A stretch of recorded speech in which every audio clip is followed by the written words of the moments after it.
Welcome you all to BBS International School. This is video of your new chapter, that is images, inserting images in HTML, right? The name of the chapter which we are going to discuss here is images and links in HTML5. This is first part of this video. In this video we are going to learn how we are going to insert images. So image की बात करते हैं तो image क्या करता है, improve कर सकता है डिज़ाइन और अपीयरेंस किसी वेब पेज का। अगर एक वेब पेज है उसमें या आप ही मान लो एक बुक है जिसमें कोई भी इमेजेस नहीं है, आप अगर वो बुक पढ़ना होगा तो वो ज़्यादा बोर करेगी आपको। ज़्यादा देन एक ऐसी बुक है जिसमें क्या हो, पिक्चर्स हो, इमेजेस हो, अच्छे से एक्सप्लेन किया गया हो, तो आप ज़्यादा अच्छे से पढ़ोगे। सेम वे में इमेजेस भी है। इमेज क्या काम करती है, जो भी वेब पेज होता है उसका जो अपीयरेंस होता है उसको क्या करती है, इम्प्रूव करती है। ठीक है, images improve the design and appearance of a web page. जैसे देखिए इमेजेस अगर इनको अपने वेब पेजेस पे लगाया तो ये इंटरेक्ट कर इंक्रीज़ कर देगा। ठीक है, जैसे यहीं पे मान लीजिए ये इमेज है, ठीक, तो ये तो होता है डॉक HTML लिखोगे आप, डॉक टाइप HTML, फिर HTML बॉडी, फिर एक हेडिंग डाल दी HTML इमेज, हेडिंग क्लोज कर दी, फिर एक इमेज ऐड कर दी। जो भी देखो डेस्कटॉप पे रखे तो आप सिंपली उस पिक्चर का नाम और .jpg लगा दोगे तो इमेज ऑटोमेटिकली ऐड हो जाएगी। ऑल्ट के बाद वहाँ पे आप कुछ भी लिख सकते हो जो आप चाहते हो कि इमेज की जगह अगर आप चाहते हो इमेज ना दिखाई दे, वो वर्ड दिखाई दे, तो आप वर्ड लिखोगे। फिर विद उसकी साइज़ बता सकते हो और हाइट बता सकते हैं। ठीक है, इसी को इसकी मदद से आप क्या करते हैं, इमेज को इंसर्ट कर सकते हैं। ठीक है, फिर ये सब क्या है, इमेज को इंसर्ट करने का जो आइडिया होता है, जो टैग होता है, उसके लिए IMG स्पेस SRC यूज़ होता है। ठीक है,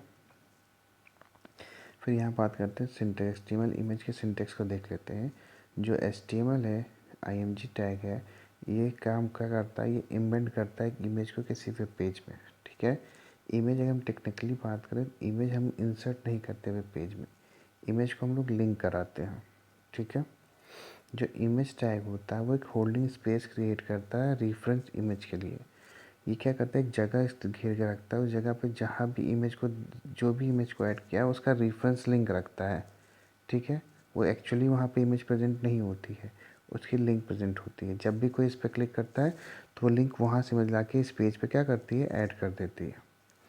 जो IMG टैग होता है वो एम्प्टी होता है, इसमें एट्रीब्यूट होते हैं सिर्फ, और इस पर कोई क्लोजिंग टैग नहीं होता।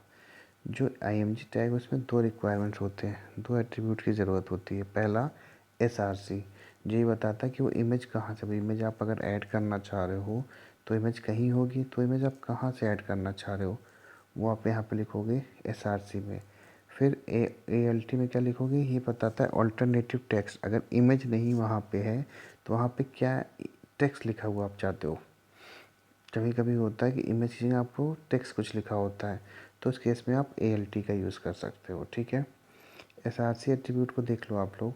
जो SRC एट्रीब्यूट है ये पाथ बताता है कि इमेज को कहाँ से ऐड करना है हमें। ठीक है, जब कभी हमारा वेब पेज लोड होता है तो ये ब्राउज़र होता है उस मोमेंट पे जो इमेज को क्या करता है, इमेज को लेता है वेब सर्वर से और उसको इंसर्ट करता है पेज पे। ये ब्राउज़र का काम होता है कि उस लिंक की मदद से जाएगा जहाँ पर इमेज है, वहाँ से उठा के उस पेज में क्या करेगा, इंसर्ट करेगा।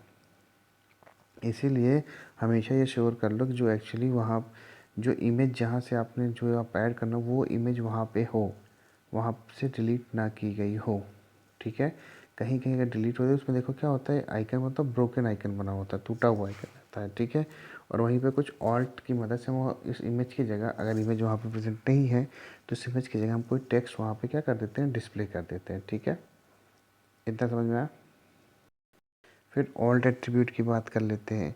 जो ऑल्ट एट्रीब्यूट है ये क्या करता है, एक ऑल्टरनेट टेक्स्ट देता है इमेज के लिए। मान लो आपको इमेज नहीं है या इमेज वहाँ से हटा दी है, कोई भी एक रीज़न है, तो उसकी जगह आप इमेज की जगह आप कोई टेक्स्ट चाहते हो लिखा दिखाई दे, तो उस केस के लिए क्या करोगे, यूज़र, उस केस में ऑल्टरनेट टेक्स्ट फॉर इमेज चाहिए। ठीक, तो उस केस में जो यूज़र होगा वो उसको देख नहीं पाएगा।